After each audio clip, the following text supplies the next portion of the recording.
We love sports so much. It is so amazing that we forget to actually look at it critically. We take sport and how amazing it is and just allow everyone that's involved to have that brilliance, without questioning it.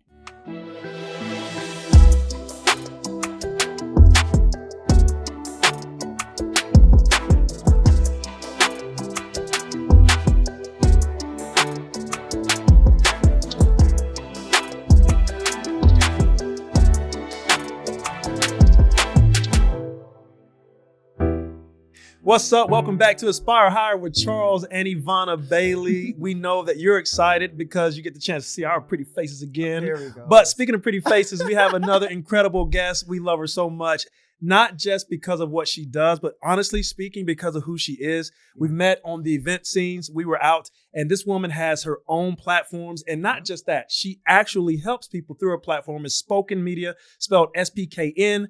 She works with coaches. She works with people all across the world, helping people define how to be better coaches, working with mental health. Yes. She's also an advocate in this space. Man, I mean, the woman is incredible, has her own 501c3. Ooh. Not only is she a creative genius, as we just learned today, she's in theater. Wait a minute. You're on Broadway? Are you on Broadway? You haven't seen me? I haven't, but I will. I'm a tree. You're a tree. Or a sheep tree or of something. life. Tree of life in Lion King. Good. That's crazy. But no, sincerely, we're so glad to have you, Meg. If there's something that I didn't say and you want to make sure you get, some specifics behind it, please feel free to tell our audience about who you are, what you do, and the name of your business and what it is. You are so awesome. You should have a show. Oh, we're trying. We were thinking about that. This is a show. This is the show. Come on. You guys are doing great. I love this. And the two of you together are so infectious. I love being around you. I don't even care what we're doing. We could go get smoothies. We could, change the world. Whatever you feel like today. I am totally that's awesome. Thank you, Meg. Well, we smoothies love you and on appreciate you. I know, right?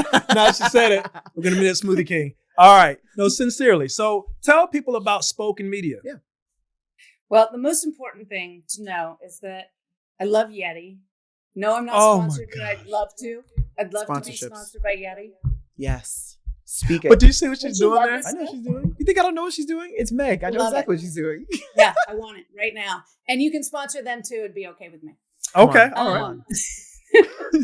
No. Okay. So my name is Meg Wilson, as you said, and I am the founder and CEO of SPKN, which is a nonprofit platform that provides access to good, solid, researched backed. Soak that in because we don't get a lot of that right now. Information that is utilized by everyone to develop young athletes mentally, physically, and emotionally, it's such an important thing for me. This is my baby. This is my love. I enjoy working with kids. And it's so funny because when I set out to start this, it was actually to work with kids. And then I realized they're not the problem. I mean, think about, okay, so everyone loves to talk about like meditation now and how we need to become more balanced. I meditate all the time. But I started looking at this and it's like, okay, we're going to teach these athletes to meditate, to calm down, to deal with all this anxiety.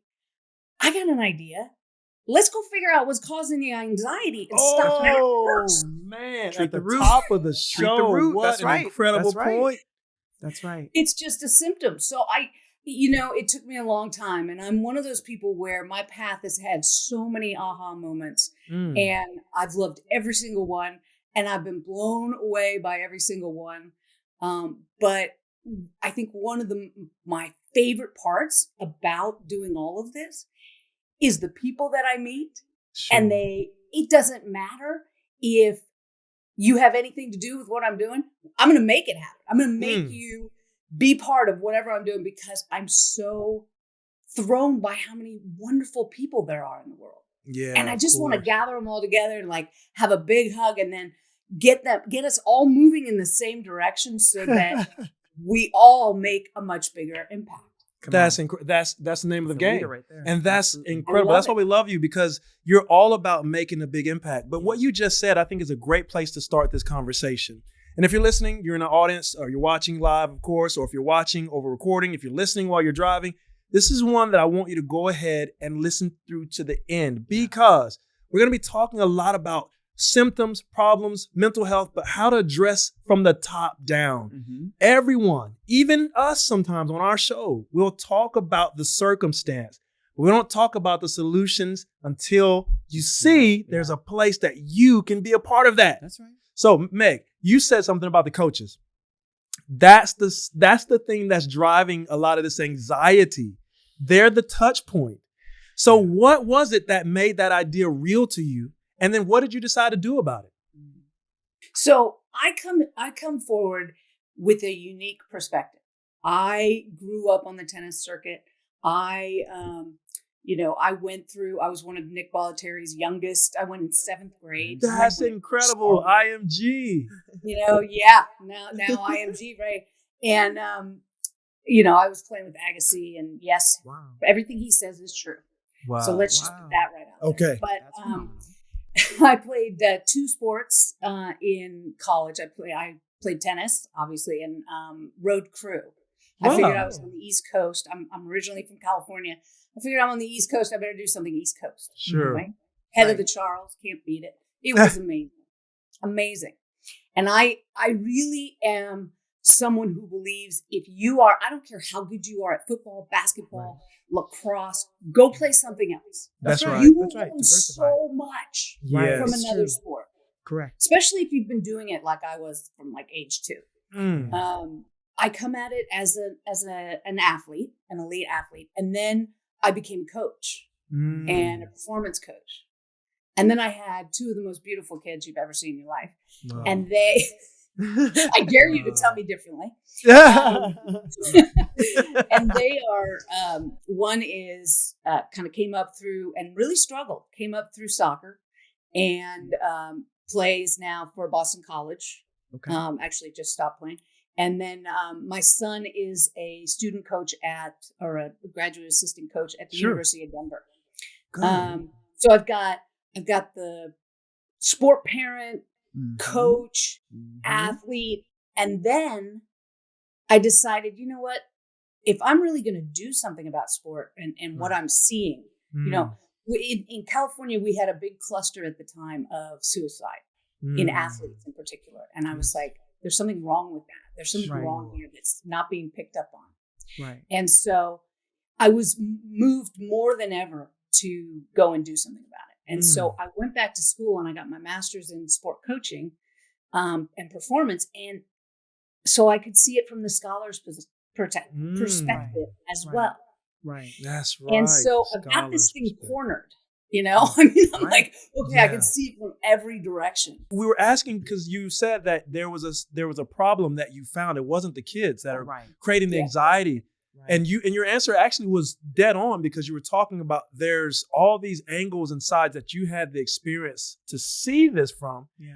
And now you're like, but here's what needs to be done. Right. The solution. Thank you for keeping me focused. I do. No, it's okay. Come on. You're creative. This is not really clear. Anyway, so I started doing some research, and this is one of my aha moments I talked about. I started doing research with a basketball team that I was working with. And we were just going over, the regular things that you do. Yvana knows because, when I was growing up, they taught us, that was right at the beginning of sports psychology. So that told my age, and I apologize. But it was mostly, relax. Yeah. It's what you can't control. Right. Yeah. What no man should ever say. Yeah. Or really, I don't even think it works when anyone ever says it. So true. Yeah. Relax. So I'm trying to teach them meditation. I'm trying to teach them all this stuff. And I when you do research, you have to give them a form and they fill it out. And then, you give them the same survey afterwards and you see some sort of impact, hopefully. Yeah. Right. 2 things happened during this research. One, out of 15 players, 11 had a diagnosed mental disorder. 11 out of 15. Incredible. That's a lot. And alarming. It's unreal.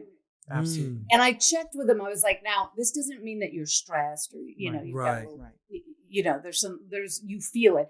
But this is a doctor has diagnosed you with depression, with anxiety, with something. And no one wanted to change their answer. So I'm like, okay. And then I started talking to them about, this was about halfway through, and I started talking to them about emotions.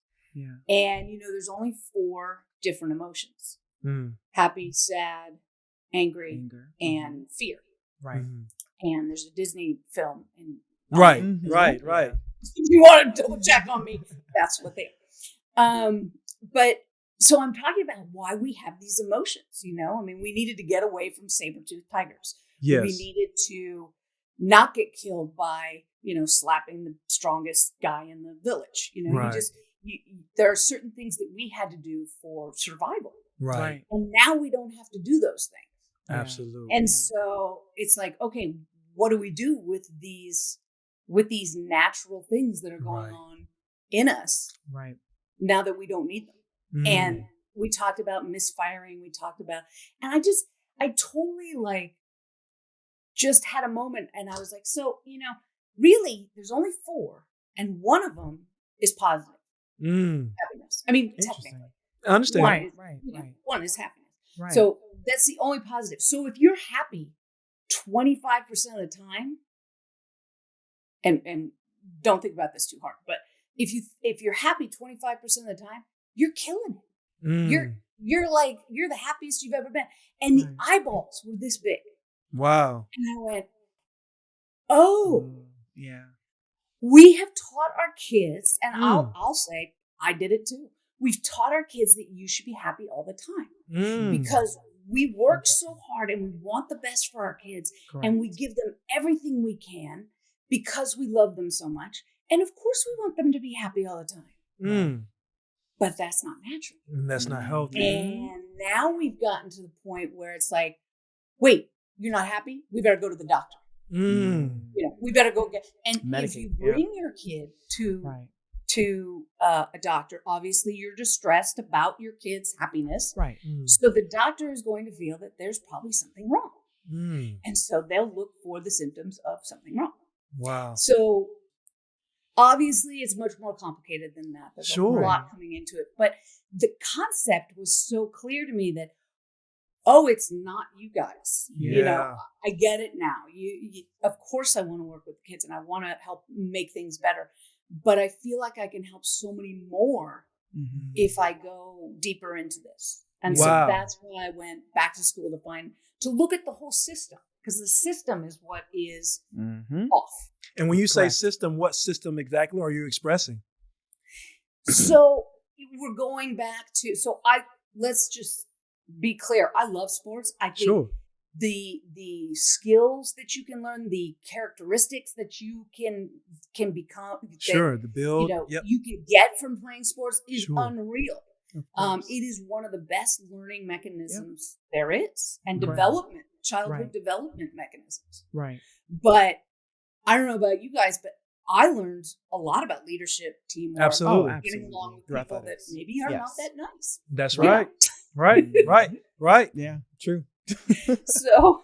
So it's a great thing, but I think we become complacent. I think that we take our kids to the field and we assume that they're just going to, absorb leadership and absorb, these great characteristics just because they're participating. Right. And we forget that actually those things are taught through sport. That's right. Not That's by right. participating. That's right. Taught through the sport. It's a tool. Who's in charge? Come on. What is their education? Correct. What is it? So we've had this system that's grown up that is so focused on getting to the pros. Yeah. Or getting to college, to play college. The Olympics or something. High level. 2% of all athletes in the United States, 2%. Yeah. Play in college. Yeah.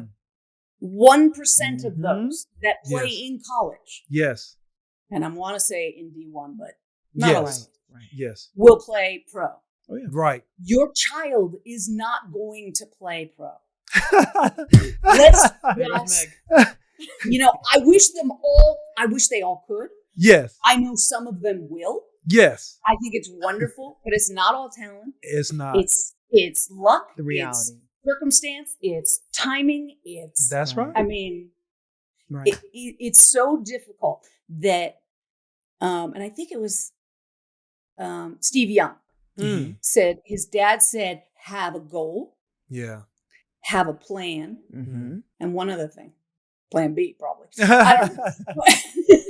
But it's Have like, something. okay, yes, go for the pros. That's go right. for, Amen. go for Correct. goals. Absolutely. Right. I am 100% support your goals, your dreams, everything. Right. But have a plan. Have And one. the plan is to get an education and to Yes. go pro Further. in something other than your sport, which That's right. has become, I love that saying. Yeah, I Yeah. think it was Nike that did it, maybe, or NCAA. Right. But Incredible. I think it's really important that we set expectations for our kids. Now, what's happened is the club sports, and this is not for every sport. Sure. I've just been through soccer lately, so this is kind of the soccer format, but clubs are really important. Yeah. And if you don't get your kid in at like U6 or U8, they won't let you in Wow. because they've already had professional coaching for 2 years I by the see. time you're U10, right? So you couldn't possibly compete. Mm. And then these are the people that need to get a year-round salary for, to have the club. Yeah. And so they're out there going, your kid's gifted, your kid's gifted, your kid's gifted. They'll all go pro, Right. under Right. me. Right. Of You know? Right. So they're trying to keep people coming into their club, make Of their course. club. It's a business. It is a business. Trying to 100% a business. make That's your right. Multi-billion successful. dollar. Yeah. Yeah, I was looking at an article about that this past year. They were talking about the crazy. money that is generated now from these clubs and travel ball teams and all these things. And like you just said, it's all promoting, you're going to go pro if you play on this travel team. We do showcases that no one else is doing. But then you look around like everybody's doing showcase. Yeah. Everybody has a team. Yeah. And I'm competing against the same kids I've been saying like that I would be seeing someone. I'm playing now with the same kids I'm competing for the spot in college. Yeah. They just happen to play for another travel ball team. Right. Yeah. But anyway, Yeah. just a thought. I understand. No, seriously. And it's a good one. I mean, my daughter played for MBLA, which is a big, soccer club out here. And she was on one of the top teams. She's the only one who played in a D1 and in college, period. Wow. It's just, it just doesn't, they're trying to make sure, and they burn these kids out too. Mm-hmm. ACLs being broken because they're looking for that one, they've got to keep winning. They've got to Right. get their reputation up to bring in more new players. Yeah. And I know you guys know this, but a lot of times when you're U6, maybe you grew a little faster. Maybe you're a little bit bigger. That's not necessarily talent. Yeah, that's right. So you miss. It's one of the problems with the American, skill development model is that if you only focus on the ones who have talent early, you miss people and you misread because they may not be very gifted at all, to be honest. Right. Thank you. Nice way of saying it. Yeah. But Meg, And how of did course, you? Yeah. as parents, I mean, I don't know about you, but are you going to say, if someone says your child's gifted and could be pro, are you going to say, Right. yeah, right. Right. I understand what you're saying. But that's part of the sales model. It's better to say, it's kind of like we were watching the movie Air. Yes. The Michael Jordan movie. Had you seen it? So good. Okay. So good. Well, it's beautiful because it's kind of like that. You have the dream. Yeah. Yes, this person may be believed to be special, but the thing I took away when I looked at his mom's character, Viola Davis, was she had such a level head about it. Yeah. It wasn't just enough for him to be special. That's It right. wasn't just enough for him to potentially be the greatest ever at the sport. Right. She had that in her mind, Right. but she didn't walk with that in front of her. It was more about, we need to make sure that my son's taken care of. That's right. We want to make sure that who he is at the forefront Yeah. of all that he does Yeah. beyond the athleticism. So I think that's important as well. It's And I huge. think that's what I wanted to kind of go forward. But you had a question you're getting ready to ask. Yeah, that's huge. And Meg, you're speaking about children. But Right. what about the adults that Yes. come from the athletic world and that suffer with their identity and their purpose?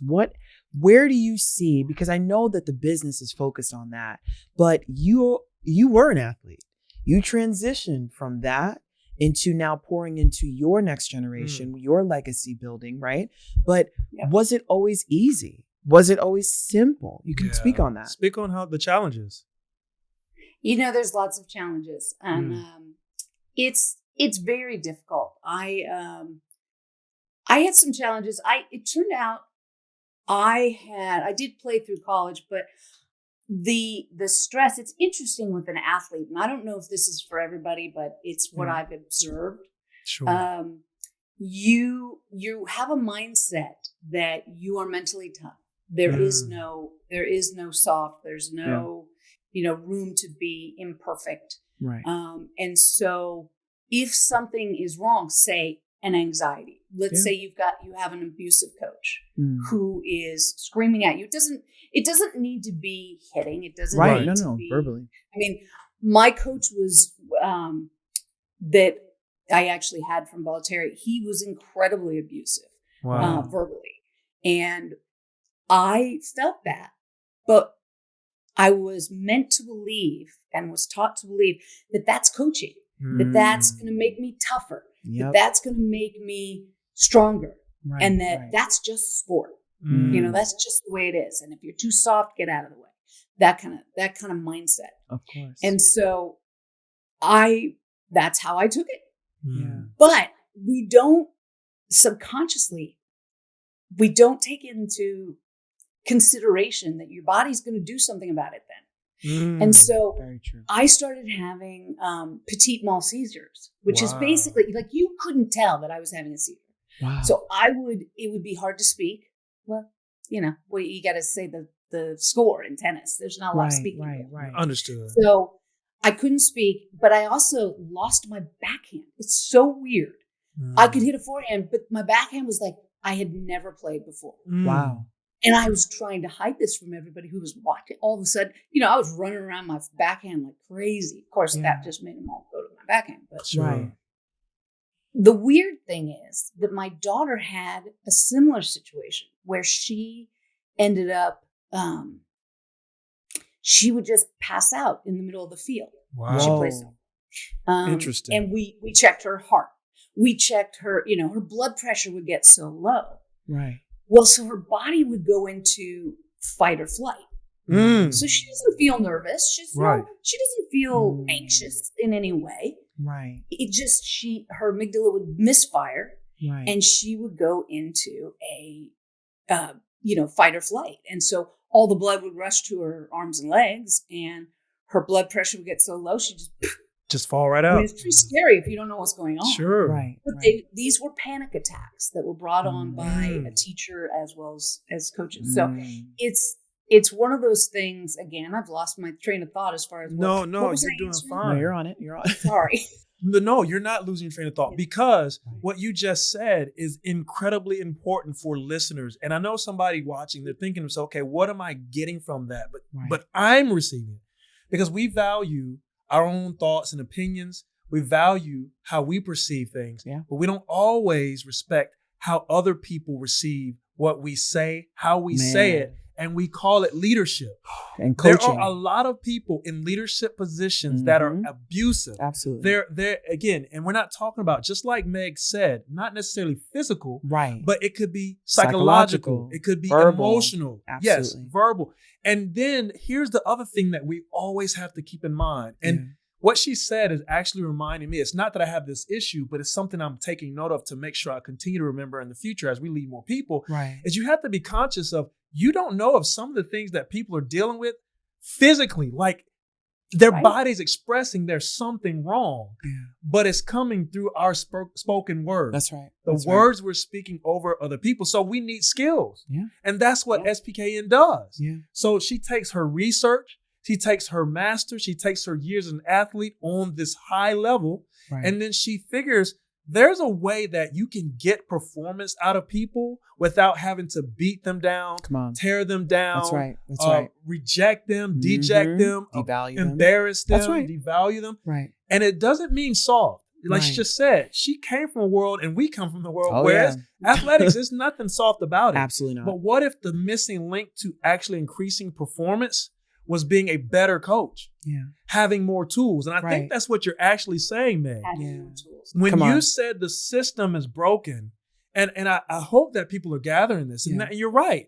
Because a lot of these people who are coaching, we ourselves are performance coaches as well. Right. But the tools that typically we come into this world with are the ones that someone else gave to us. Of course, pass it down. And we always laugh, right? I still laugh sometimes when you look at high schools. First of all, most public high schools don't have funding for anybody who's actually a professional at anything, right? But the coach that's coaching one sport was a guy who just happened to come out of the military. He needed a part-time job. Now he's the football coach or he's the strength coach. And he comes out, he's cussing, he's ripping people, get up, they're vomiting. And he's like, I'm doing a great job because I'm pushing them hard. But really what he's doing is breaking them. Yeah. And he's creating a mirror of himself or herself. And they're not healthy individuals. Yeah. So they're performing under that. But they're performing, even if their physical body looks like it's performing well, is broken. Yeah. And they're just really reinforcing that brokenness. So maybe I can ask you this, and you can keep it short if you need to, because I want to make sure that I ask it clear. What are some tools and some things that you do specifically? Like I know that you speak at colleges. Right. You have programs and things that you offer to help fix this. What are some of those things, Meg? You know, I wish that I could fix this. I understand. Yeah. I love, they're like, I love when I talk because it's always like, what's the solution? I love that people want a solution. Sure. And if I had it, I'd give it to you. Of course. But one of the things that is so important to me is that, and I used to work with Positive Coaching Alliance, and I would give talks to parents who were coaches and coaches. And, you know, it's really important to understand that we, as part of this system break that's happened, is that we've moved from having coaches that were, PE teachers, basically. That's and right. So you had, they understood kinesiology. They understood physical literacy, injury prevention. These are things that they learned of course. in college, right? And had a degree for. Coaching, there is no degree. Yeah. There's no bare minimum. It is harder to become a barber than it is to become a coach. And you have to actually go through school, go through training. Right. It's rigorous. Right. And have a certificate. Strength and conditioning coach. That's right. Yeah. Exactly. That's what we're working on right now, is that kind of coaching 101, 102, 103. But the art of coaching. What's so important is that I don't, this isn't Meg's plan. This isn't, my plan to become a better coach. There are so many more, such smarter people out there than I am. And I hate that somebody feels like, and the coach, this goes to coaching too. I hate that people feel like they have to know all the answers. Yes. I hate that the coach feels like I'm in charge. I am, I need to know everything so people respect me. That's not how you get respect. That's right. That's right. That's right. That you've got to earn that respect. Come on. But the good news is I have access to people who are creating this knowledge. And we use sport knowledge a lot because information is facts that are on pieces of paper. Right. Knowledge is when you learn it and you understand it. That's right. And that's what's important. It's not that you took a course, you pushed play, you went and made a sandwich, you came back, and you have a you got a That's certificate not on it. knowledge. Right. Thank you. So the good news is I have created this network of scholars in all of these different areas. So you've got, and people don't know this, but there's about over 50 years of research that's been going on in sport, not in, how to, I mean, obviously there's information that they've gone way too deep on the the direction of your elbow to make the 3-pointer. Great. Yeah, understood. That's right. covered. You guys know that's out there. Go find it. That's awesome. Yeah. Our site is 100% sport. It's not sport sectioned. Okay. So you don't go and it's hard for coaches. I found. This is kind of funny. They come and they're like, "Where's the basketball?" It's like, no, It's not that. This has nothing to do with sport. It's not sport specific. Right. It's motivation. Smart. It's, understanding psychology, That's right. childhood development. Come on. It's understanding when you're looking at and working with an athlete, what you have to understand is how to communicate with that kid, how to communicate motivation with that person. Yeah. You could say one thing to Charles Right. and he'd be like, "Yeah, bring it on." That's Yeah. right. And That's then I could typically turn how to it you is. and say the same thing, and you'd be like, I need a Shut pint down. of ice cream. What's Yeah. happening? Seriously. I mean, Yeah.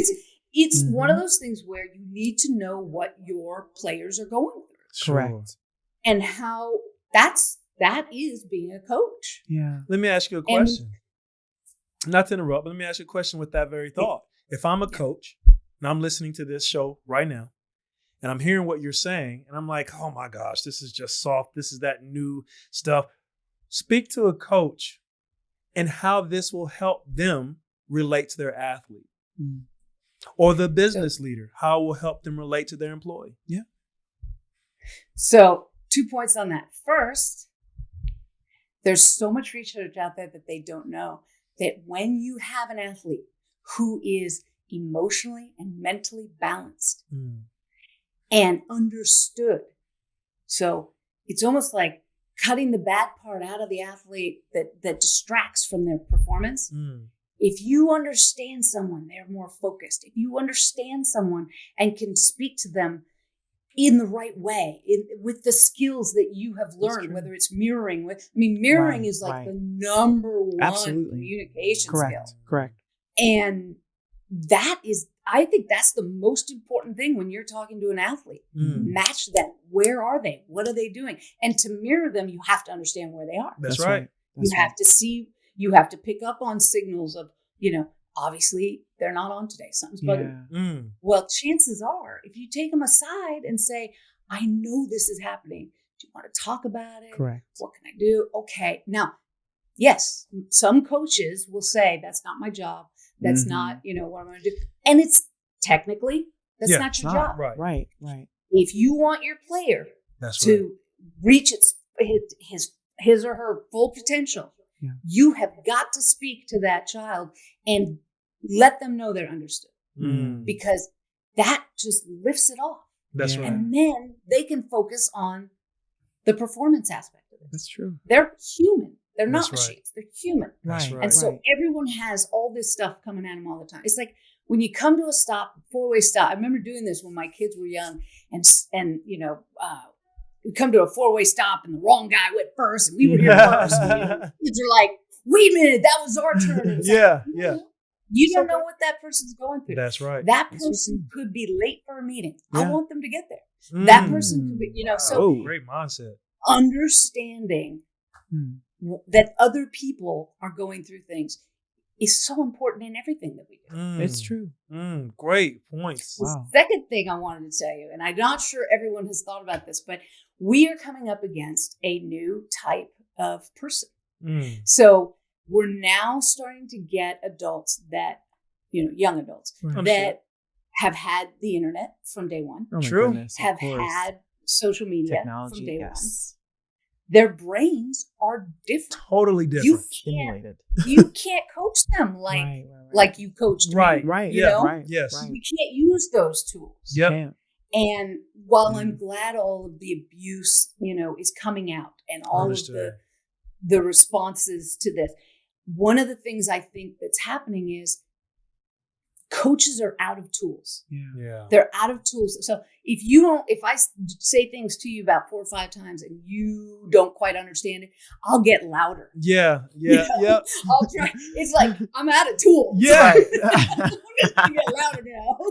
So I think that's a little bit of what's going on. And so that's just a new thought I had that I wanted to throw out there and see what It's a you great guys thought. thought about it, because it's kind of a new deal.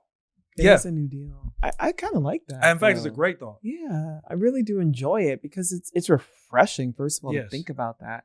And also it challenges the normal way of doing something, which could foster a lot of growth. Absolutely. And in fact, what you just said, that actually hit me. I was sitting there thinking, wow, we don't think about it that way. No. There's a new type of person. Yeah. And here's what I'm going to say. Right. Because I think this is going to work for somebody if they take what you just said to heart. That's going to be the differentiator between the next generation's championship coach and the coach who had every tool to be a championship coach and still doesn't get there. Very true. Wow. That's going to be the differentiator between the next generation CEO, who is going to be working with these people and their mindsets and the way they perceive life because they've had exposure to life in a way that not everybody else has. Right. That's going to be the differentiator between the CEO who builds a business that that scales and that brands and reaches other territories because they're seeing their people as uniquely different than the way the system told them and taught them they are supposed to be. I think that's a great thought. That's a great angle, and that's a great point to make in this whole show. I think that's one of the most important things that we got to, because it summarizes everything you said. Right, right. Because the reality of it is we are trying to, or we should be in a position as leaders to challenge the system that we have been developed under. Especially once you make it through those systems, you ask the right questions. Right. You're at a point now where it's not blind following. Right. And you can say, what's something that needs to improve? How can I do that? Right. Quit pointing blame on the person that's supposed to be led by the leader, by the way. Exactly. And then say, how can we become better leaders? Yeah. And if you focus on the leadership, the symptoms themselves start to dissipate. It's like a story I told you. Remember we were talking about the podcast about the Black Death of childbirth? I don't know if you've ever heard that story, Meg. Have you? No. So during the Renaissance time, during the Renaissance period, everybody was very scientific. Everybody was evolving. Science was expanding. And what ended up happening was there was a period of time where women were dying. And it was like an 80 to 90% rate of death. Yeah. And they were dying after giving childbirth or during childbirth. And what they found out simply, and because we already told the story in our last podcast, but was that the doctors were doing research on cadavers before they were going into the operating room to deliver these babies. So they were taking the disease from these dead, decaying bodies and giving it to the women as they were giving birth. Wow. And someone had the simple mind to say, wash your hands. And they literally thought the person was crazy. Simple as that. Yeah. But the system said, this is how we do things. Wow. And the problem isn't us, it's them. Right, Maybe they need to do something different. There's something wrong with our women. No, bro, it's you. Yeah. And I think that's a point to be made. Absolutely. And I think that's what is so cool about what you're doing. Right. And that's why we wanted to have you on our show, because we've seen you. We know you're pulling people and resources. You're pulling people on your board from all these walks of life, adding value to make better individuals. Your work is literally aimed to change culture. Absolutely. Through coaching. Right. Yeah. Well, through the information for coaches. Correct. Absolutely. Absolutely. And we appreciate you doing that. What I figured out is we've got a lot of the people out there with nonprofits that are all doing great work for the world of sport and trying to make sport better, which there are a lot, which is fantastic. But if we create a resource for all of them to be able to go to and pull out whatever they need, so it's one source that is research backed, has been through the peer review process, and it's all on there, and it's in English, not academic. Use 12 words instead of one when you have to, right? Then everybody can benefit from it. That's right. And so we want to provide the information and give access to everybody. That's right. There shouldn't be, first of all, they're creating such incredible knowledge. Why are we keeping it in the schools hidden and academics? Right. They can't use it. Right. Let's get it in the hands that can use it and change lives. Wow, that was incredibly powerful. I think you found your purpose. For sure. I think you really are welcome. I got my ticket. I took the flight. I'm ready. You took the flight of your life. The flight of your life. did. Sounds The like a power book of we have. promotion. The best part is you guys didn't even know I was on the plane. Oh my gosh. Oh my gosh, Oh man. my gosh. Yo, well, I'm gonna tell you what though. As we were speaking through this, So funny. I really can commend you because I see the vision now. Yeah. I want to ask you a question before we go, but you can try to summarize it, and I want you to be as authentic as possible, which is obviously easy for Meg. Oh my gosh. But why did you feel that you were the person To do it. that had to do this? Right. And what made you pursue the aspirations? You know, a lot of people have ideas, but you took action. Come on. Why? So of course, all my stories are funny, right? So I am a doer. Mm. And I don't like inefficiency. Mm. I think this is something I learned from sport, honestly. Okay, and, absolutely. And maybe tennis. You know, what is the fastest way to win this point? Right. You Right, know, right. I grew up in an age, you know, Chris Evert was just rallying back and forth. Yeah. That would Right. drive me nuts. So I was one of the first, you know, I was going to be Navratilova, you know, right after her. Okay. Serve and volley, get this thing done. Yeah, by right Wednesday, now. Right. Yeah. Right?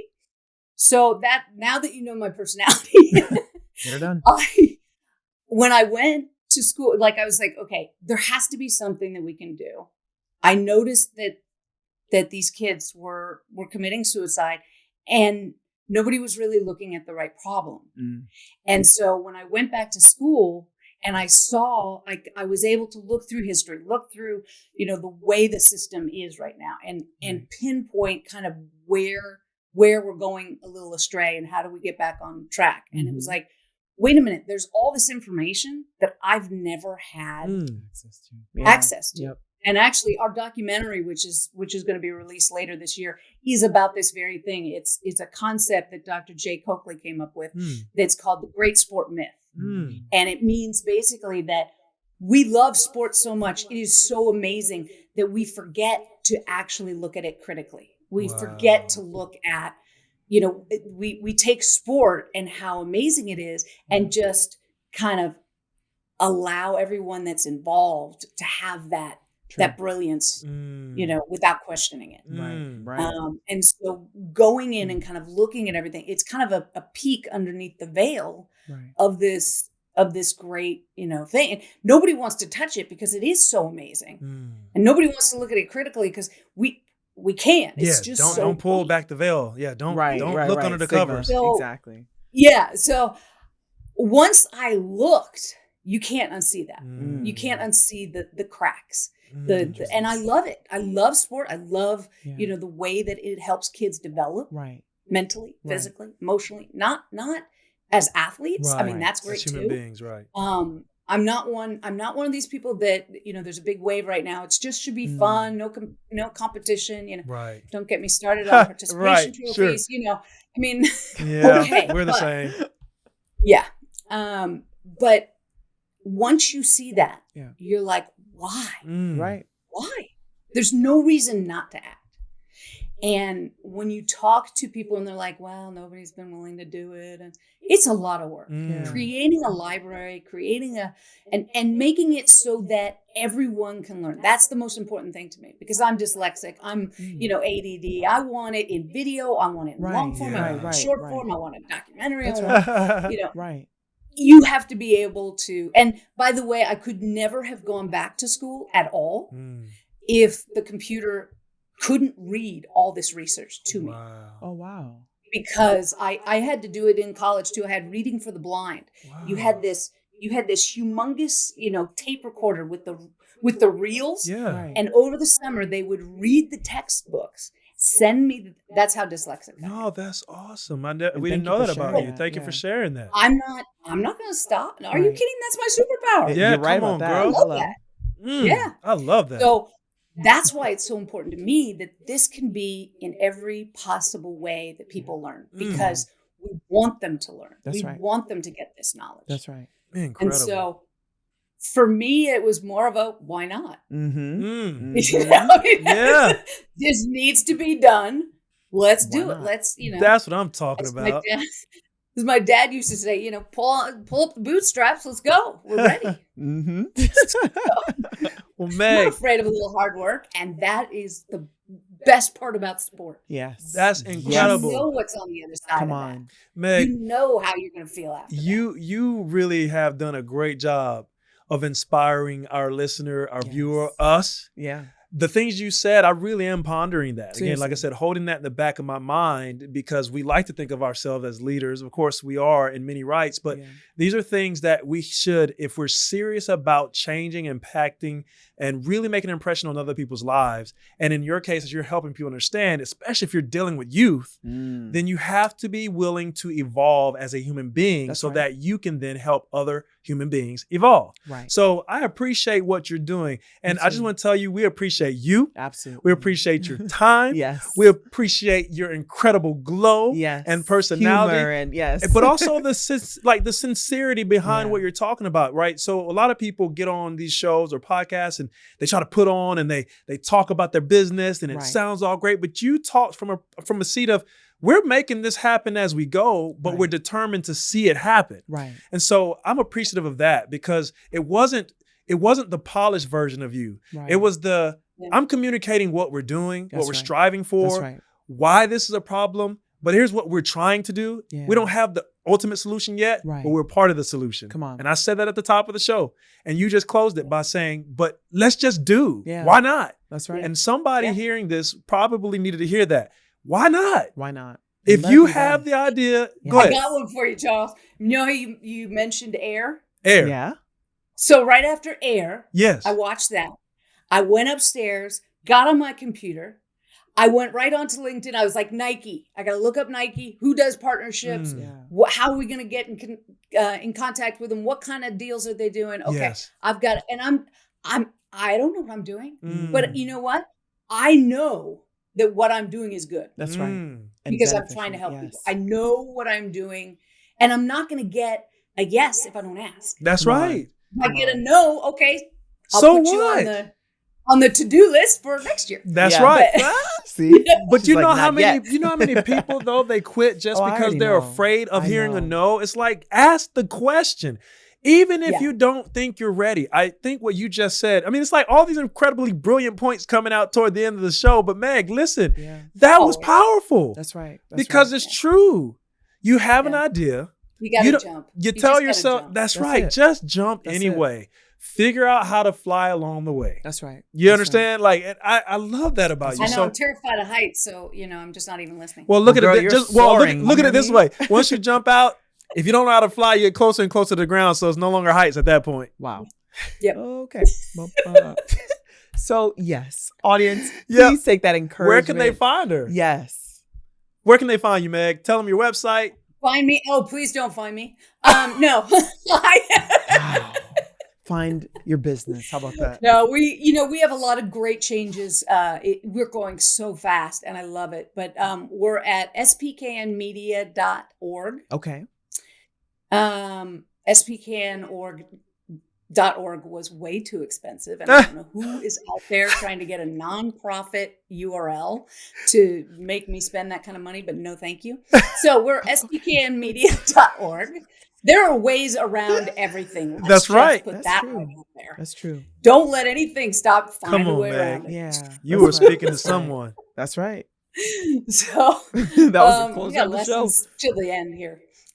So spknmedia.org Yes. Okay. is the place to go. All right. And you will find everything there. You got it. Okay. And That's it's simple changing enough. constantly. Keep going Perfect. back. It's completely free. Sign up. Okay. And there's great information. Love it. that. We're very lucky. I love it. Well, thank you, audience. Thank you so much for Yes. watching. Yet again, we had our guest, Meg Wilson, SPKN Media, as you just heard. Again, we tell you every time, like, subscribe, and and share. share. Let people know that this means something to you. Yeah. We love when you write in the comments because we're literally the ones responding. Yeah. That is not AI. Right. I mean, No, it's really not. It's really us. We You were trying to get there. I was gonna make a joke. I wanted to make it like we're progressive, but no, Absolutely honestly, not. we look No, at no. every comment, respond, Yeah, and seriously. we love it when you join the conversation. So tell us what you thought. Yes. Add your own thoughts if you have any. Yes. And of course, until next time, this is Coach Charles. And Yvana. And for those athletes that want to send this to their coach, do it. Do it. Do it, because your voice deserves to be Yeah. heard, okay? Just have someone else send it so they don't think it's like a direct challenge from you. Maybe kind of go around. Like you said, there's a way to work around everything. Work right? around it. Work around it. Thank you so Thank much, you so Meg. much. We appreciate you. You guys are Until next amazing, and you keep up the great work. I just love it. I love the podcast. Appreciate you. Thank you.